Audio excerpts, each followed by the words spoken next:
BNP chairperson Khaleda জিয়ার ৮১তম জন্মদিন উপলক্ষে প্রধান উপদেষ্টা ডক্টর মোহাম্মদ ইউনূস ফুলেল শুভেচ্ছা জানিয়েছেন। বিকেলে রাজধানীর গুলশানে বিএনপি চেয়ারপারসনের বাসভবন ফিরোজায় এই ফুলেল শুভেচ্ছা পাঠানো হয়।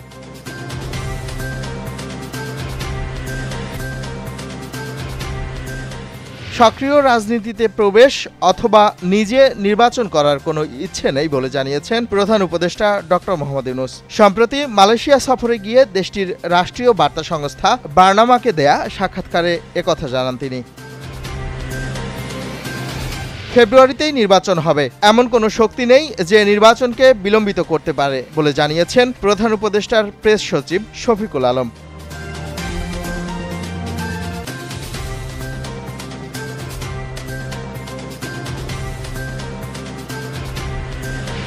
ত্রয়োদশ জাতীয় নির্বাচন সামনে রেখে দেশের আইনশৃঙ্খলা পরিস্থিতির উপর আরও জোর দিচ্ছে সরকার। এর অংশ হিসাবে জাতীয় নির্বাচনের আগে দেশের ৫টি বিভাগে নতুন করে আনসারের ৫টি ব্যাটালিয়ন গঠনের পরিকল্পনা চলছে।